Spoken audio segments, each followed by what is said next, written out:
Howdy, and welcome to episode 119 of In the Rabbit Hole's Urban Survival Podcast. In this episode, the survival doctor prepares us for Ebola and whatever diseases come next. I'm your host, Aaron, and you are in the rabbit hole, safe and sound.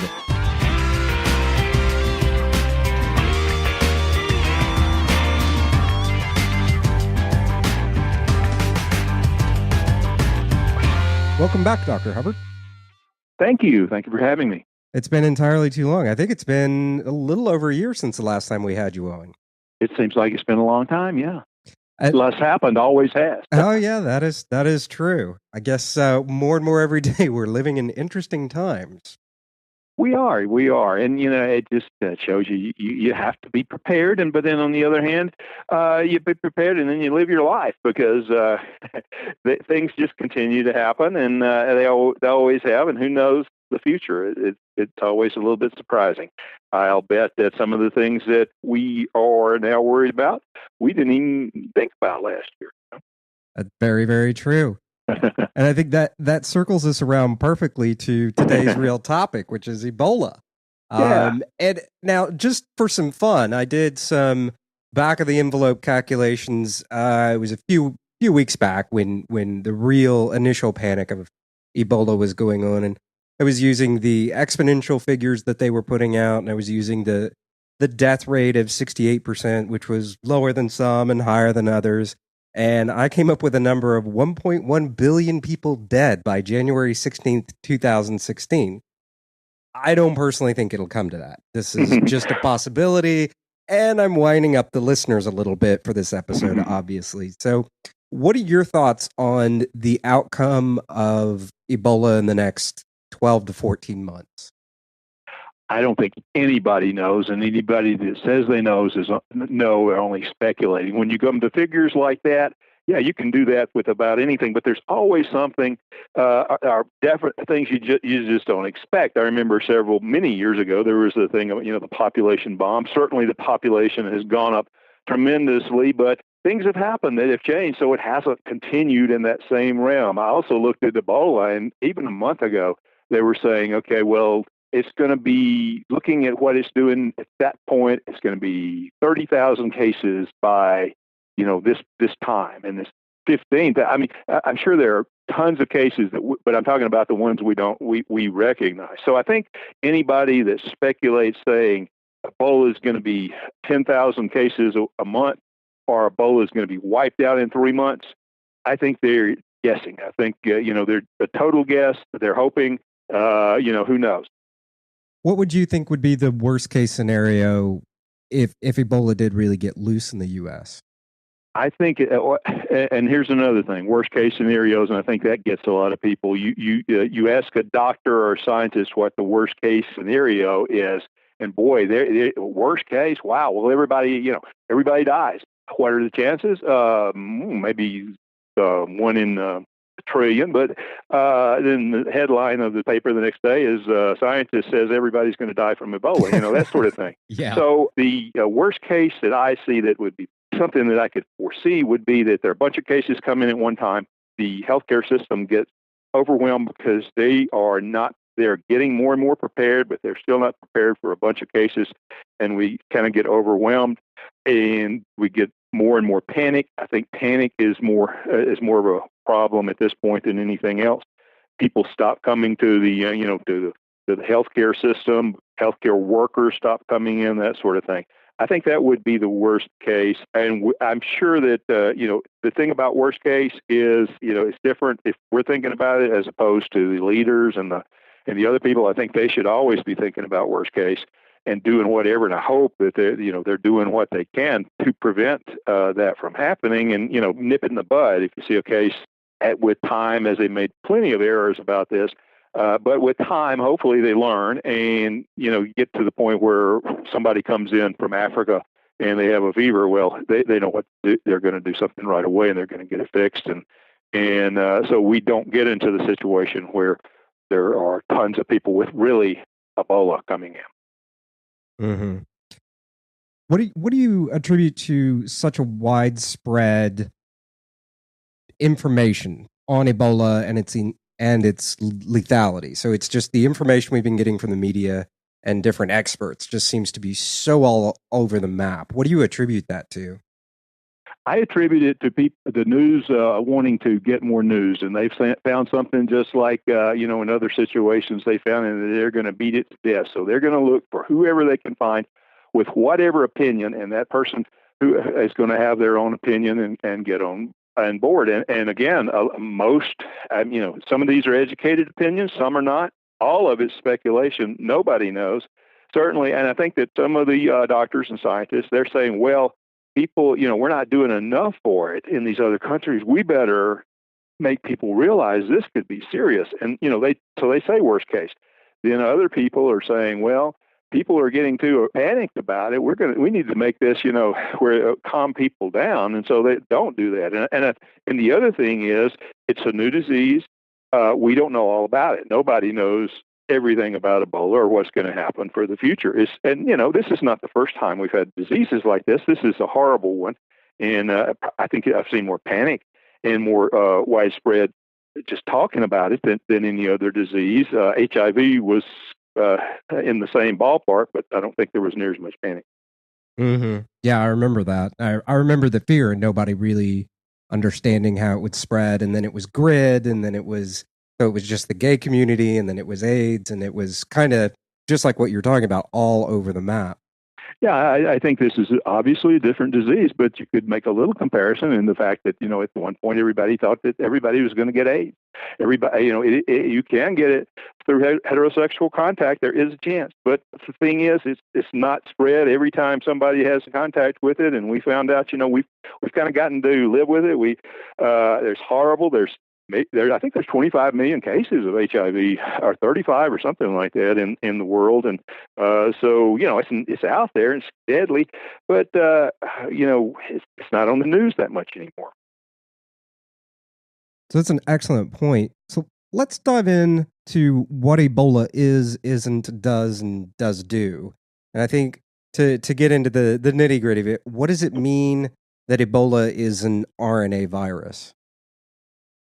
Well, as we all know, the virus started, and it's still almost exclusively in Africa, in those villages and things. I think I don't know if you want me to get into how it was originated, they think, and how it spread and that sort of thing. But as far as an RNA virus, it doesn't tell me a lot that it's an RNA virus. It tells me that it is potentially contagious, that it can mutate, just like all RNA viruses.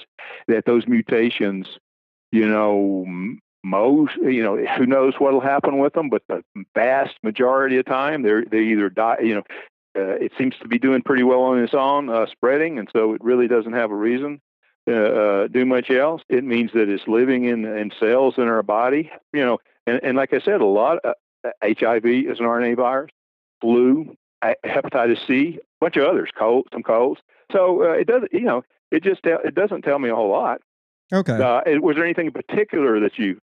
No, it's just going through and explaining pieces and parts of it, because you hear in the media it constantly being thrown out that, oh, it's an RNA virus, and it's like, okay, well, what does that even mean to somebody that's not a medical professional? And in your case, what does it even mean to a medical professional? Apparently, it's being thrown around because it sounds exciting.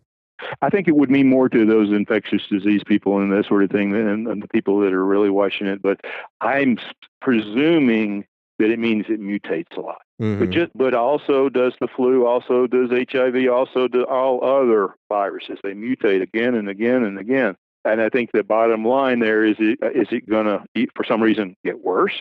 I don't know how it could get much worse as far as what it does, but I think a lot of people are saying, well, will it mutate into becoming airborne? Mm-hmm. And, again, that's one of those worst case scenarios. It's possible. It'll be the first virus that I think I've read several places where anybody else that one has mutated from a successfully spread virus to bodily contact fluids and things like that, and then becomes airborne, infectious through airborne, and much easier to get because of that. Like I said, it's possible. There's a lot of steps it has to go through. It's not just that one of these after one of these thousands of mutations. Oh, one of them's airborne now. Now everything's going to be airborne. That's not the case. It's got to be have certain characteristics that are different, and then it's got to start spreading. And, I mean, if it's one and it dies out, like almost all the mutations that happen to it, it dies out. And there's another mutation. Most of the mutations have to have a purpose. If they're going to, it's just like an evolution thing. Most people, they have to have a purpose that makes it better.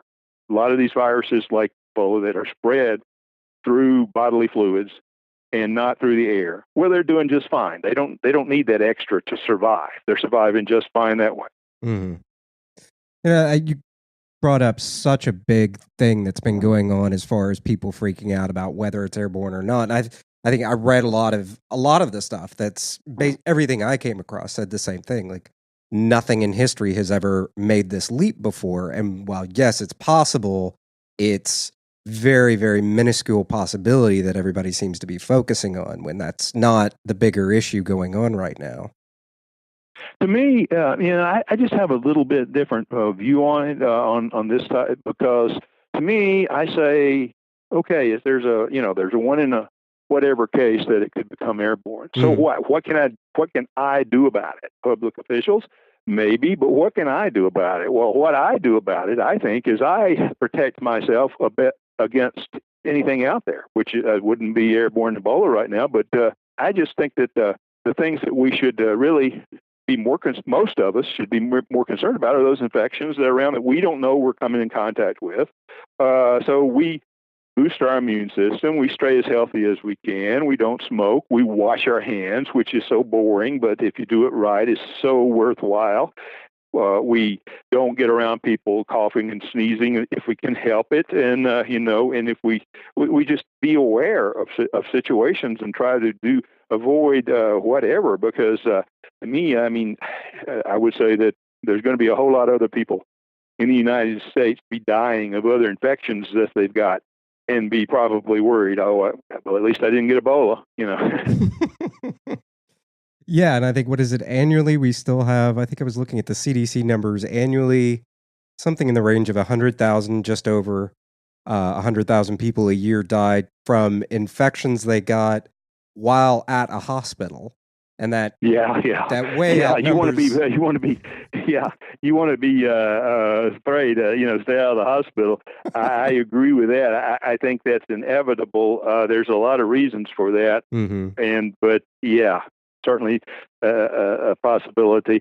But I mean, gosh, right before Ebola started up here, people were asking me, well, what about this tuberculosis that no antibiotic will take care of? Well, somebody had come in with that. Well, nobody even talks about that anymore. At least I don't hear it. Somebody coming in the United States with tuberculosis that was one of these that no antibiotic could treat. And so, wow, that was a big fear. And then all of a sudden, Ebola.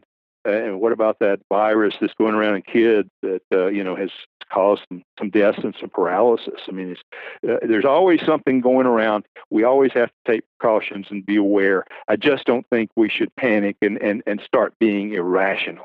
I think it's irrational to hear that somebody is down the street at your clinic and might have had Ebola, and they took them out, and then you don't go to the clinic, or nobody goes to the clinic. I think that happened at one of the hospitals where somebody came in an emergency room. They were suspected of having Ebola. They didn't have Ebola. A lot of the healthcare professionals didn't show up the next day that weren't related to the emergency room, that were a block away or something like that, and it wasn't even Ebola. So I think you can try to find out the real situation is going around, and try to find out your real risk, and try to protect yourself. So now, circling back to the airborne part of it for just a second, I've got a few listeners and forum members that submitted questions for today. And one of them was, what is the difference between airborne and aerosolized particles or droplets? That is, I guess doctors and people really haven't had to tell anybody this until Ebola. The difference is that these droplets, these the water droplets. When you sneeze or you cough or something like that, it's in a big droplet, or relatively speaking, it can, you probably might not be able to hardly see it, but it's heavy enough where it's going to hit the ground within, a foot or two. So if you were to cough in somebody's face and get those droplets in their eyes or mouth or something, a mucous membrane, and it was infected with Ebola, then yes, they would be contagious. But even then, I think, as far as I can read, that sputum and that sort of thing, it doesn't have that much of a virus. It's more the vomit, the diarrhea, the blood, that sort of thing that has the most virus in it. But still, obviously, you don't want to have that happen. So that's droplet. Airborne is when these particles that you cough or sneeze or breathe or whatever, these viruses continue to thrive in the tiniest of little airborne droplets that float away, or even a lot of times the droplet dehydrates out and it's left to kind of float around on a speck of dust. The other thing about it is, for some reason, I don't know for sure. I don't know if anybody knows. For some reason, some of these droplets that just hang around like that are contagious. Some of them aren't. Some of them continue to be thriving and alive enough to get into your system. Some might be floating around and basically be dead or not a problem. So the other thing about Ebola is right now, which is, I don't know what you can say good about Ebola, but at least it's one of these where right now, if you have symptoms of the fever and everything, if you don't have those symptoms, you're not contagious. That's not true with a lot of things. I mean, the flu, before you know you're sick, you're contagious for 2 or 3 days. Colds, measles, all sorts of things like that. They're also airborne, so they float around. Somebody comes around, 6, 8, 10 feet away, breathes them in. They've got a chance of getting it. Somebody with Ebola coughs or sneezes. You turn the corner, it's already hit the ground. Your chances of getting it are just, again, you got to say worst case, but just about 0 to none. Okay. And that brings us to another interesting thing about Ebola that I was reading about. And could you clarify, what is the difference between contagious and infectious? I'd always kind of thought those were one and the same, but it seems like they're actually not. Okay, let me see if I can get that straight. I think infectious just means that it can be spread. It can, and contagious is how easily it's spread. So infectious, Ebola is infectious, but it's only contagious if you get it, by bodily fluids. It's not contagious if you get it some place out, like through the air. One of the ways these epidemiologists and these statisticians think about it, I think, is how many people could get it from one person. And they kind of calculate that out. I'm not sure how they do that, but, for the Ebola, so one person gets that, chances are the contagiousness of it, maybe as many as 2 people who come in contact with that person could get it. Somebody who has measles, I don't know, probably as many as, 100 come in contact, I don't know, 50, whatever, come in contact with them could get it. And of course, that makes, you got to go into the percentages on that. But the fact is, contagious, I think it means how easy do you get it? Infectious means you can't get it, but you got to get it in whatever way it enters the body. I guess another way to think of it might be infectious is what comes from the person, and contagious is what the person who might get it, their chances. The virus is infectious, but to be contagious, are you prone to get it? Just because HIV is infectious doesn't mean it's contagious by breathing the air of somebody who has HIV. Twinge from the forum had another great question, which is, how long does Ebola live outside the body? And I know there's been some conflicting stuff back and forth about that. What's your opinion on it?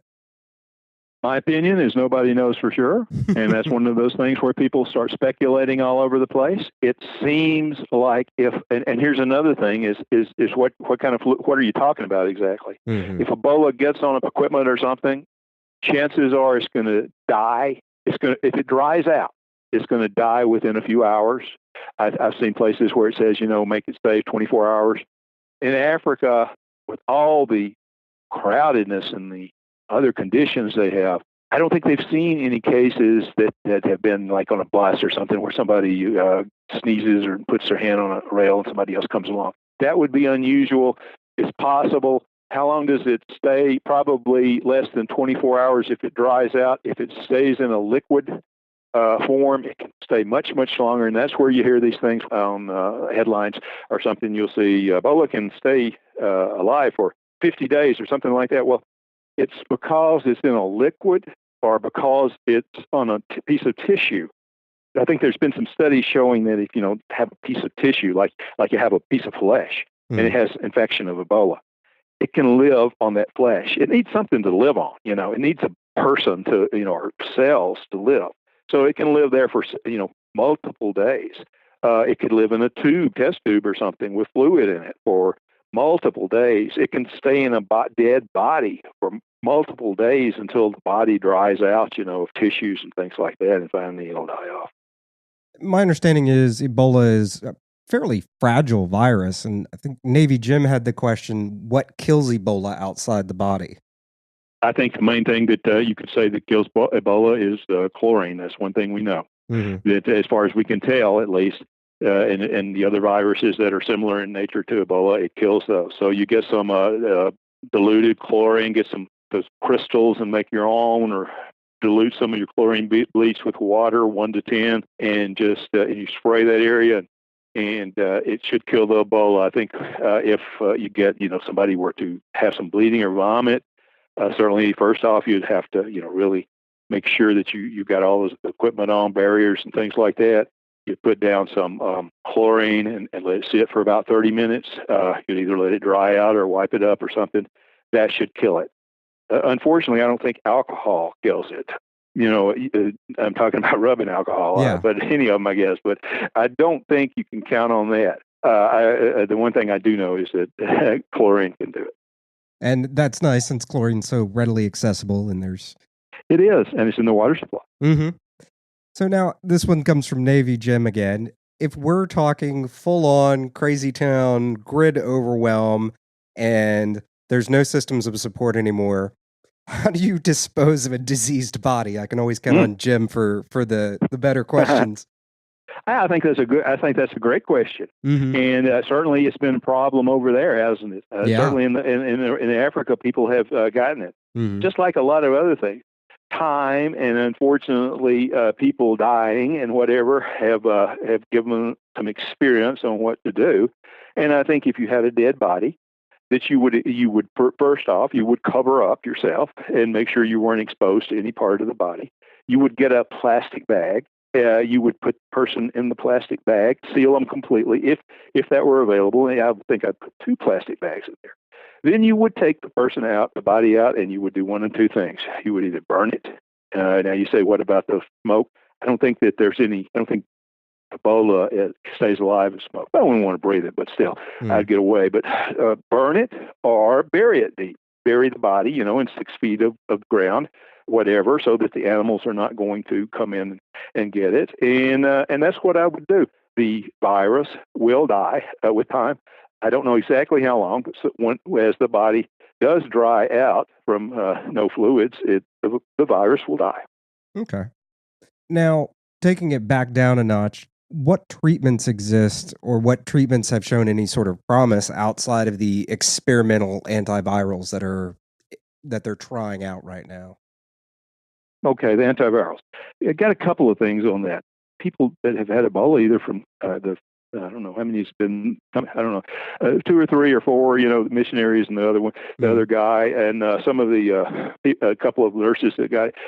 Only one has died. This is supposed to be 50 to 70% lethal. But only one has died. Well, why? Well, they think it's support mostly. It could be one of these antivirals, but I think that most people are finding out the key is like a lot of viruses. You support the body until it can fight it off. And sometimes it doesn't fight it off. Sometimes the virus wins.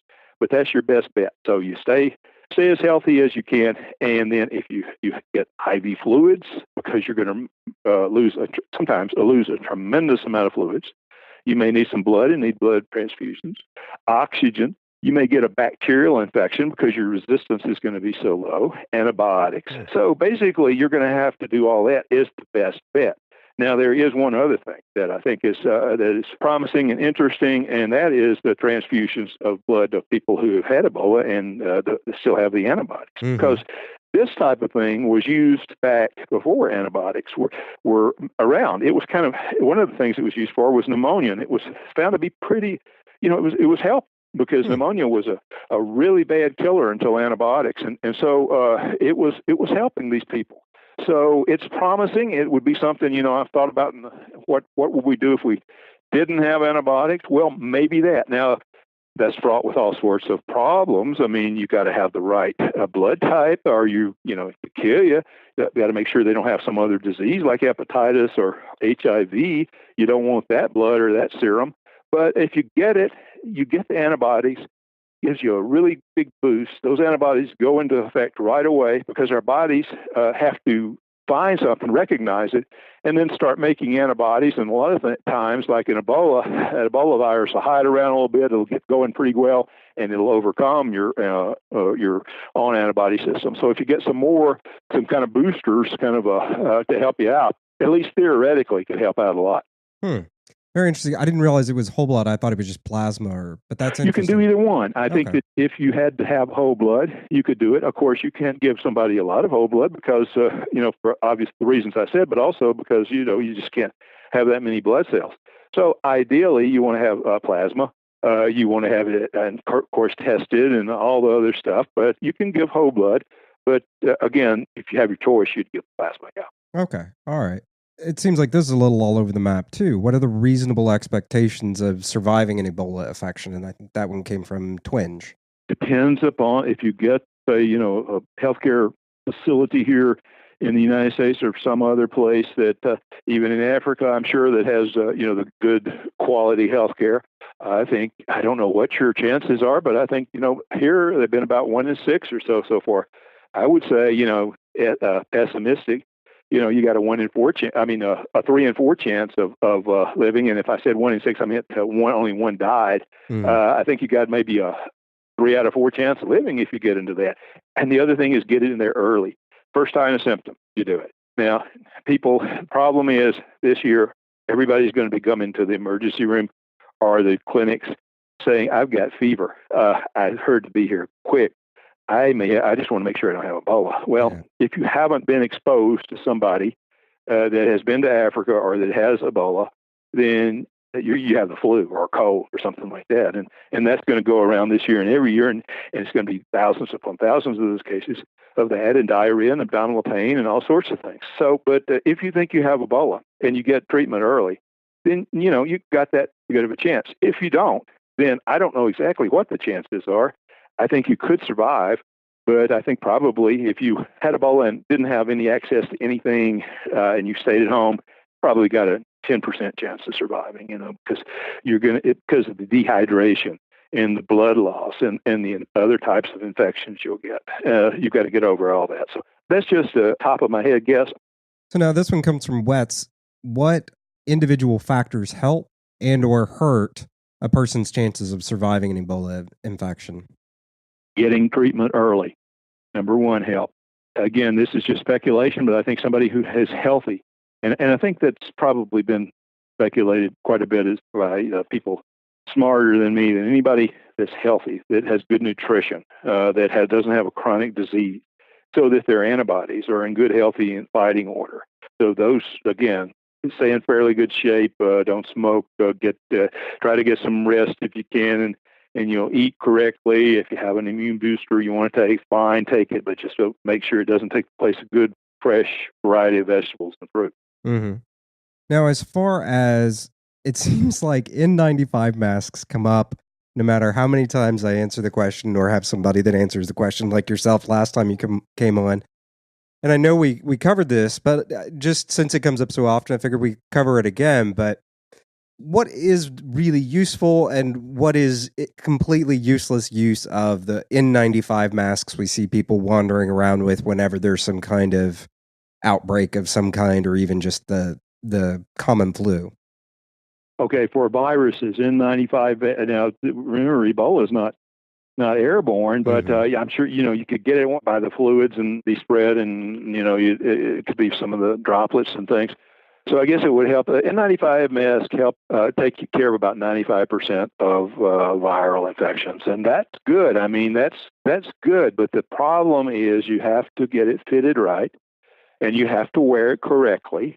And I'm doubting if somebody's going around, walking around with an N95 mask on, that they have it sealed all the way around and it's airtight because it's uncomfortable and you don't just breathe nearly as well and you get hot and most people only wear it for, several minutes, certainly not several hours at a time without taking it off.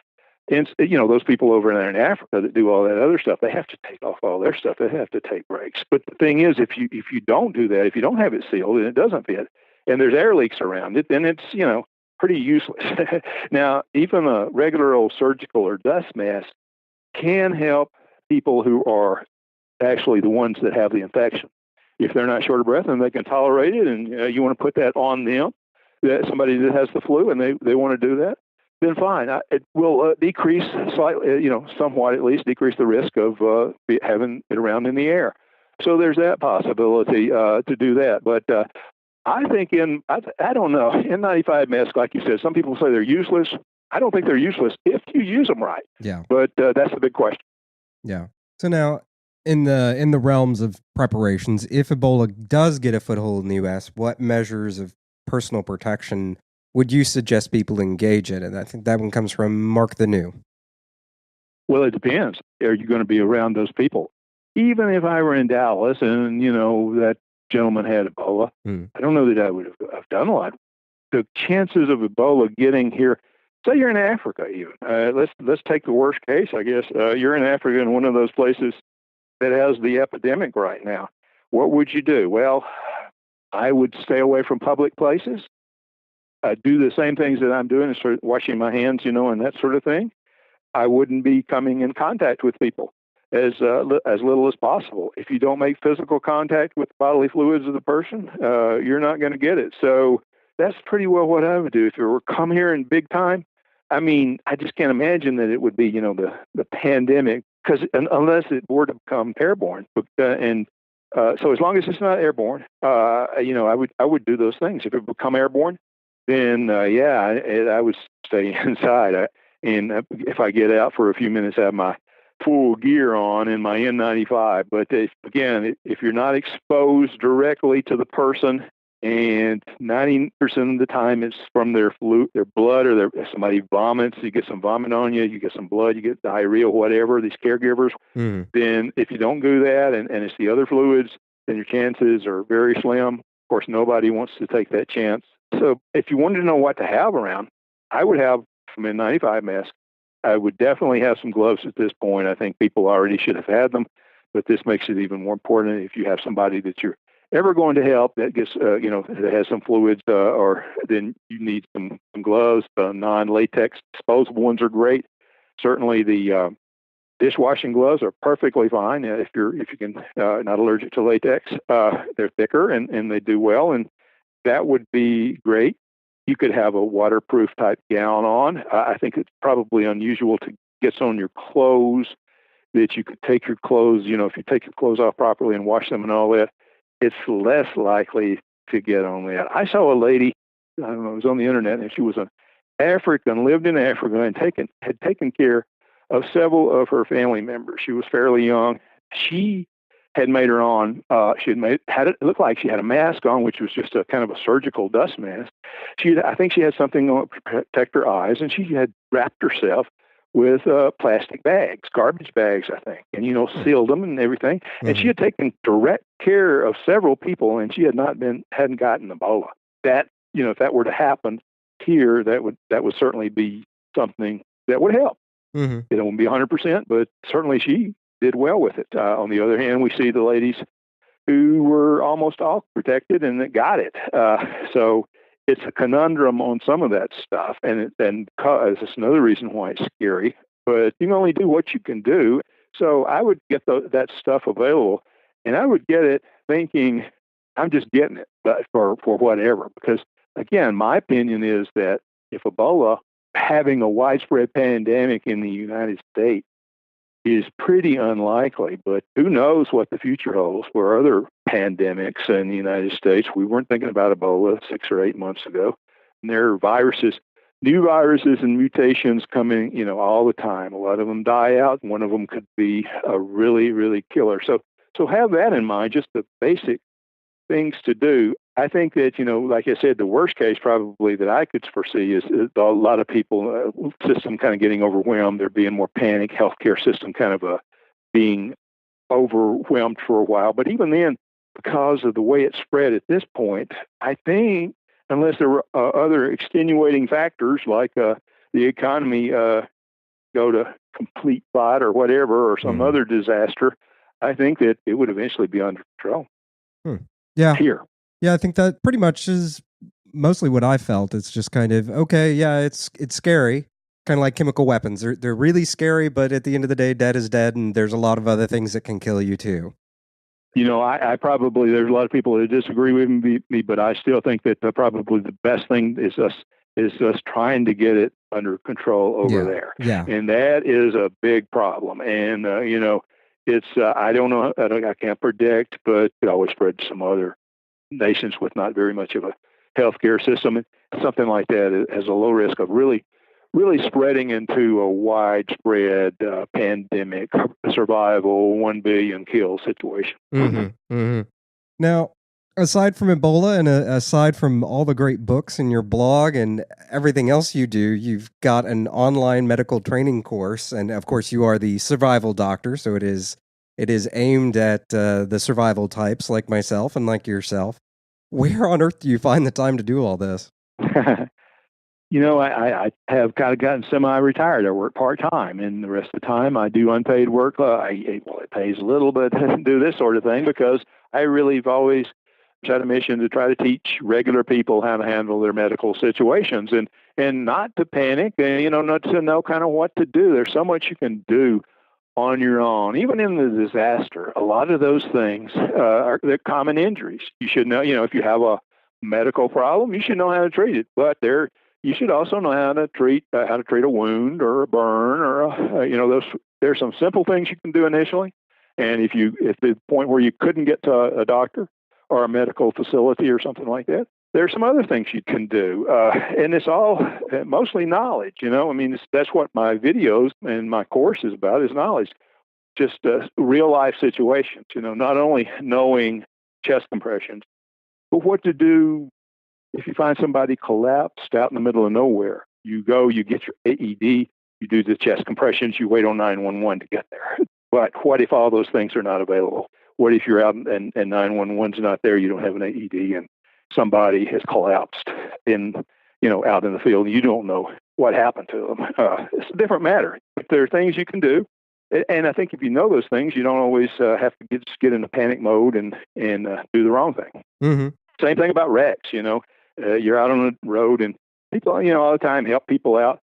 I think a lot of people don't help people out because, well, the legal aspects, but also because they just don't know what they could do. And a lot of times they can do a lot more than they think just by trying to get in there and help and asking the person what's wrong or looking at them. And of course, calling 911 or whatever. So now, are there any prerequisites for people interested in taking these classes and becoming more medically savvy?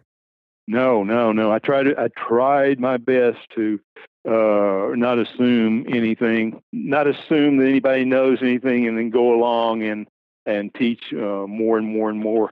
I think that if they already know some of this stuff, it's always, some of that stuff is a good review. Don't know how many times I've had a good review in my lifetime, and I need it because the more you repeat something, the more you learn it, the better it is. So no, and it's very stress-free. Can get a hands-on course. That's great. This kind of is the second best. You don't have people looking over your shoulder. You don't have to travel. And if you get somebody there with you, a friend or something, you can practice on yourself, and it's pretty close to hands-on. What's the best way for people interested in doing this to get in touch with you? TheSurvivalDoctor.com, and look up there for the training course. Perfect. And also have the books up there. Well, awesome. And how many books do you have again? You have a ton of books. I have 4. I have one, and I'm coming out with another one here in the spring. But I have one, Living Ready Pocket Manual First Aid. It's a small book, has a lot of just no fluff type stuff that you can put in your backpack or bug out bag. I have one called Duct Tape 911 that I love, that I think can make a great Christmas present because it's kind of illustrated, kind of entertaining, but on the other hand, it tells you what you can actually save a life, how you can save a life with duct tape. It wouldn't be your first choice, but it would be down the road, and it also gets you thinking about what other things you could use. You hopefully, if somebody's bleeding, you have a tourniquet on hand, but if you don't, there are a lot of other things you can use, from a belt to duct tape. You can duct tape a wound together. You can take duct tape, and a lot of times it'll take a wart off, et cetera, et cetera. I have a couple of ebooks which are kind of a little more interactive. You buy them on Kindle or whatever, and then they say it's one's on burns, the Survival Doctor's Guide to Burns, and the Survival Doctor's Guide to Wounds. And then it says, okay, this is what you do first, and this is what you do second. And then if the wound is something, click here. And if it's deep and dirty, or if it defiles a bone, or if it's bleeding really badly, or if it's just a scrape. Same thing with burn. And then also I have to go with that, you click on videos that give you some how-to from video sources. Oh, neat. I have your Burns book, but I have it in hardback. I didn't realize you had such interactive ebooks now. Yeah. Oh, neat stuff. I have it. Have a little bit of everything, and Yeah. Then there's my website, which is a lot of blog posts, a lot of information there. And on my videos, you have to. You can either get the videos and learn yourself. I have a little extra where that you can get a master course where I do a interactive webinar Skype / series where I show you stuff. I go into more detail. If you want me to watch you do stuff over Skype or something and kind of get the technique down, I'll certainly I would encourage that kind of interactive. It goes, again into those not only things that you should know, but really how you should use them. If you see a wreck, again, what do you do? Well, how do you protect the spine in a wreck? That's really important. I think a lot of people that think about the legal characteristics, you should, in your state, you should look up that Good Samaritan law and see what it says. Most of them cover you pretty well if you're trying your best during an emergency situation. In other words, I guess anybody could get sued over anything, but I think that the powers that be know that they might be in that situation one day and they want somebody to help. So, well, awesome. Well, Dr. Hubbard, I want to say thanks again for coming on today. We really appreciate it, and we'll have to make it not so long next time before we get you on again. Hey, yeah. We'll just see what's going on next year, huh? Exactly. All right. Well, thanks again. Thank you. And with that, we wrap up episode 119 of In the Rabbit Holes Urban Survival Podcast. Be sure to subscribe to us through however you're listening to us. From Houston, Texas. Till next time, stay safe and sound.